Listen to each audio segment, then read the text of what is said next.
রামনারায়ণ রাম। আমি সর্বপ্রথম ঠাকুর শ্রী শ্রী বালক ব্রহ্মচারী মহারাজের চরণে জানাই শতকোটি প্রণাম এবং আপনাদের সকলকে জানাই বৈদিক অভিনন্দন। রামনারায়ণ রাম। এই বলে আমি আজকে তত্ত্ব ও আলোচনা শুরু করছি।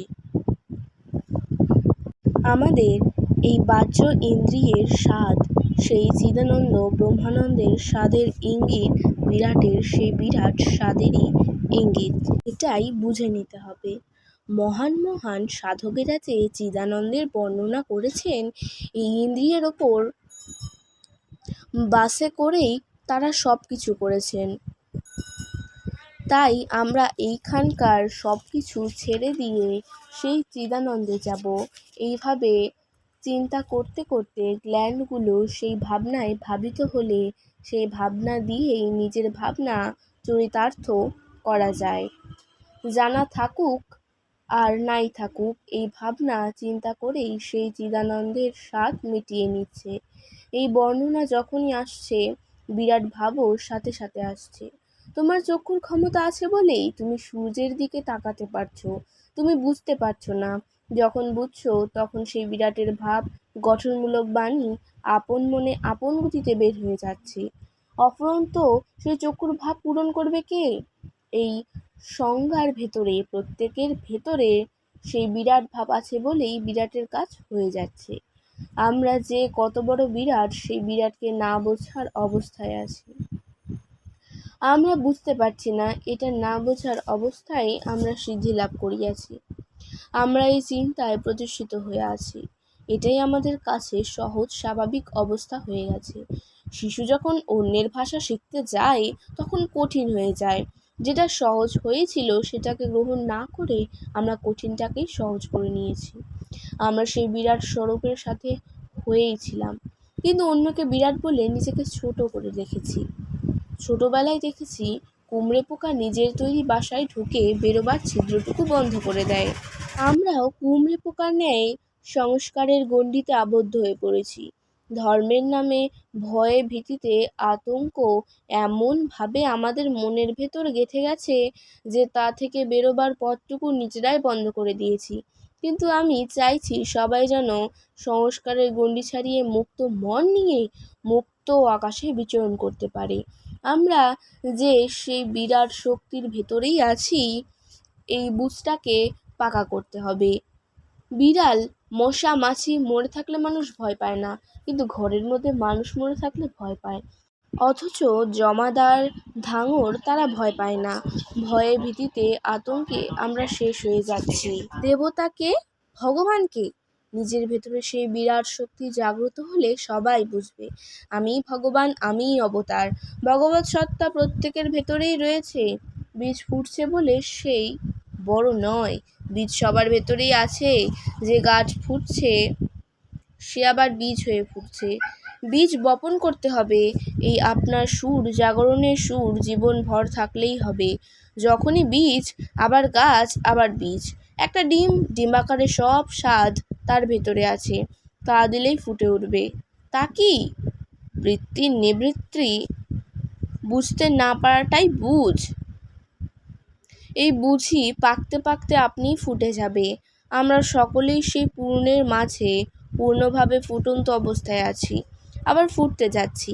এই বিশ্ব প্রকৃতি ফাঁকার মাঝে ফাঁকার অবস্থায় আছে। এখানে কেউ কারো উপকারও করছে না, অপকারও করছে না। প্রকৃতির নিয়মে আপন গতিতে গাছ, ফুল, ফল সব বাহির হয়ে যাচ্ছে। প্রকৃতির নগ্ন রূপকে যদি বর্ণনা করতে যাই তবে সকলের আসন এক হয়ে যাবে। খাল আর সাগর বস্তুত একই। খালের এপার থেকে ওপার দেখা যায় আর সাগরের দেখা যায় না। সীমার মাঝে থেকে যদি বলি বুঝি বা বুঝি না, একই জিনিস। প্রকৃতির এইসব বাঁধ যদি খুলে দেওয়া যায়, সংস্কারের বাসাগুলি সব ভেসে যাবে। পাকিস্তানে মিলিটারি শাসনে যেমন আগেকার কর্তাদের দৌড়ে পালাতে হয়েছে, সত্য দিন রাত্রি সবার জন্যই সমান। এখানকার পাপ পুণ্য ঘরোয়ানা ভাব এই বিরাট বোধের কাছে কিছুই না। সাগর কখনো পাখার বাতাসে নড়ে না। সংস্কারের বেড়াজালে মারামারির ঢেলায় আমরা আসল বস্তুকে হারাতে বসেছি। প্লেনে থাকলে ভাবি কখন যেন পড়ে যায়, কিন্তু এই পৃথিবীটাও একটা প্লেন। সবটা যখন ক্রমশ প্রকাশ করলো, সে কি নিজেকে বুঝবার জন্য? সে তো লুকিয়ে যায়নি, আপন গতিতে চলে যাচ্ছে। সবসময় চিন্তা করবে তুমি সেই বোধেতেই আছো, তুমি যে বিরাটের সেই স্বরূপেতে আছো, সেটাই বুঝবে। আমি বাচ্চা বয়স থেকে এটাই বুঝেছি, কিন্তু এখানে সংস্কারের বেড়াজালে কিছু বলা মুশকিল। তুমি সেখানকার সেই দিক দৃষ্টি নিয়েই চলবে। আমরা ভিখারির ছেলের মতো রাস্তায় পড়ে আছি, রাস্তায় পড়ে মরছি। আমরা বৈরাগীর মতো খুটুর খুটুর করছি। আমরা দলবদ্ধ হয়ে অন্যায়ের বিরুদ্ধে রুখে দাঁড়াতে পারি না। এক শ্রেণীর ধর্ম ব্যবসায়ী বেদের নিজস্ব অর্থকে বিকৃত করে দেশের মধ্যে দুর্নীতির সৃষ্টি করছে। কিন্তু জাগ্রত মন্ত্র, জাগ্রত সত্তা যদি না জাগে, সেখানে মনুষ্যত্ব বলে কোনো জিনিস নেই। যদি তারা জানতো এক চন্দ্র, এক সূর্য, এক পৃথিবী সকলের জন্য, তবে মনের মধ্যে কোনো বিভেদ থাকতো না। আমরা কারো ওপর নির্ভরশীল নই। আমার ভগবান আমি, আমার অবতার আমি, স্রষ্টা আমি। আমরা যদি বুঝতে পারি আমরাই গড, তখন বিরাট ভাব ফুটে উঠবে। আমরা যে কত বড় বিরাট, তখন পানবিড়ির এই সংসারের ব্যবস্থা ফেলে দিয়ে গভীরভাবে সেই সুর নিনাদের সেই গভীর ধ্বনি যখন জাগবে, তখন আপনার মাঝে আপনি আত্মস্থ হয়ে থাকবে। আপনিই জাগবে। আমি জেনেছি সেই বাচ্চা বয়স থেকে, সেই বিশ্বরূপকে জেনেছি।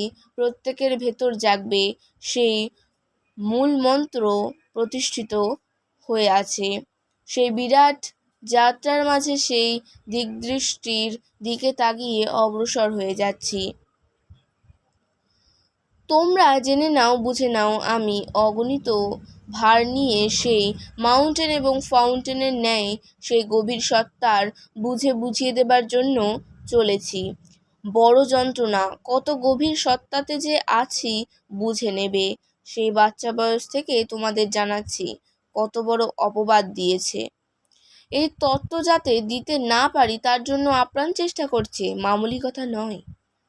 কোনো মহান এই মত নিয়ে আসেনি।